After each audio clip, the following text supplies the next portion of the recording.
bind mooy financement parce que suñuy homme politique Macky Sall bi nga wax y compris demal PSE y a rien sur le financement benn page bu ndaw moo wax ci financement man dama ne la financement état politique publique dama lay wax politique publique lan moo koy financer source financement état yii la bu njëkk c'est la fiscalité ressource souveraine moo ci ëpp wax naa la ni on est contre-performant en matière fiscale même la norme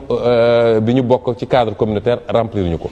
ñaareel bi mooy say ressources naturelles nga gérer ko au mieux de tes intérêts. Cela veut dire que yow boo ñëwee toog da ngay remettre en cause tous les contrats qui ont été signés par rapport à nos ressources. Moi j'ai dit ici je le dis clairement on va renégocier parce que dafa am loo xam ne mënul ne mënoo am sa pétrole am sa gaz am sa or am sa leen ñu ne 10% nga am ci droit yi te bu ñu demee ba war a partager les parts de production mënoo musa ki waane ba dépasser les 15%.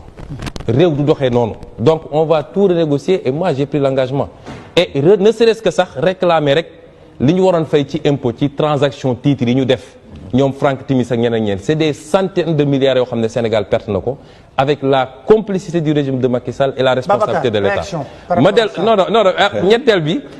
pareegu ma ci financement bi c'est extrêmement important ñetteel bi mooy sa monnaie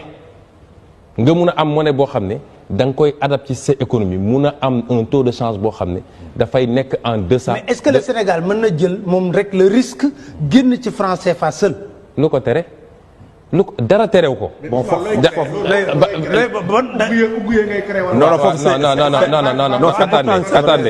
attendez dama lay commencer ci lu simple. Afrique 54 pays la je crois. 14 pays ñoo ci am franc CFA. te ñoom ñëpp ñu ngi ci en bas du tableau classement économique 14. Côte d'Ivoire moo ci nekk tuuti ci kaw Sénégal mi ngi 27e te moo ci tane après Côte d'Ivoire ay Burkina ay Niger ak nangam ñoom ñëpp ñu ngi ci suuf. Maroc lan mooy monem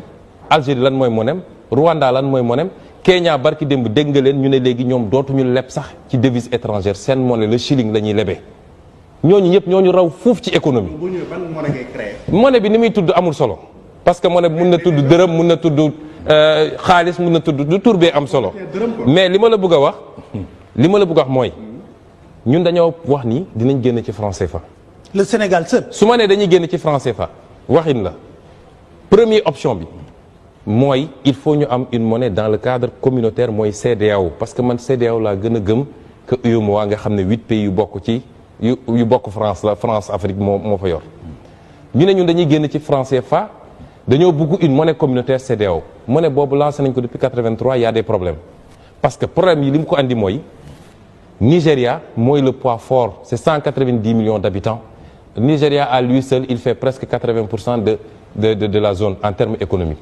mais ñëpp xam nañ ni Nigeria c'est un géant au pied d'argile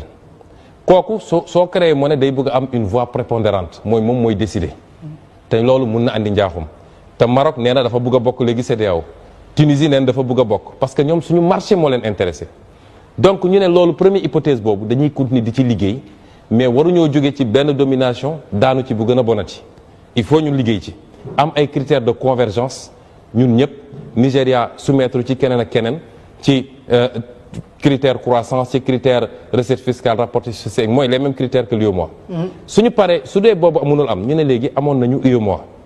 UEMOA monnaie baa ngi dox depuis longtemps suñu nee génn ci CFA mooy France la ñu bëgg mu génn ci CFA bàyyi ñoog suñu CFA. comment nan la France mën a génne. mooy na génn ci conseil d'administration bi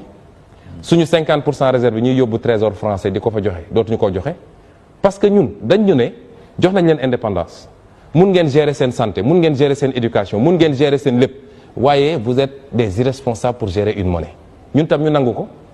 amaana sax dëgg la parce que soo gisee ni ñuy gérer tey suñu ressources naturelles yi suñu gars yi de xam naa ne ku leen joxoon monnaie li tubaab bi naan utiliser la planche à billets saa yi ñu jaaxlee rek daal di imprimer mais ñun dañoo ne ñun en tout cas nous ne serons pas des leaders politiques irresponsables parce que am na pays africains yu ñu raw fuuf seen monnaie la ñu yor te ñu ngi koy gérer très bien donc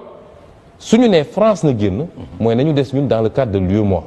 mais problème bi am avec UEMOA aussi mooy li ci ëpp ci président yu bëri ñun ñëpp xam nañ ne ay France africain lañu donc ñoom duñu bëgg lu fâché France mais ñun dañu ne politique économique bu ñu bëgg a appliquer Sénégal mënuñu ko réussir avec le CFA parce que c'est une monnaie d'abord surévaluée parce que dañ def parité fixe ak l'euro qui est pratiquement la deuxième ou la troisième monnaie la plus forte du monde. Ça ne reflète pas notre économie. ñaareel bi français yi bi ñuy bàyyil franc CFA c'était pour sécuriser leurs investisseurs pour que seen investisseurs yi du ñu supporter risque de change suñu ñëwee fii kon boobu baaxul monnaie su ëppee sa doole sa économie munoo compétitif quand tu exportes tant que yaa ngi nekk une économie d'importation monnaie boo soo amee monnaie bu fort bu ëpp doole sa économie baax na loolu mooy franc CFA ñun nag dañoo bëgg a inverser la tendance moo tax franc CFA mënul doon monnaie bu baax ci ñun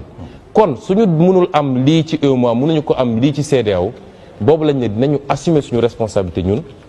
génn ci franc CFA boobu bàyyi ñi bëgg a continuer les 7 autres pays su dee bëgg nañu continuer mais loolu processus la néew ma dañ ñuy fal tey suba ñu génn ci CFA dinañ toog ak suñu partenaires yëpp waxtaan ak ñoom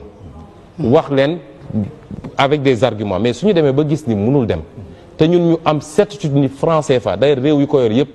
ñoo gën a tardé ci àdduna ñu gis ni kii daf ñuy tardel dinañ jël suñu responsabilité ñun ñu génn ci franc CFA foofu laa ko bëggoon a laaj ñetteel source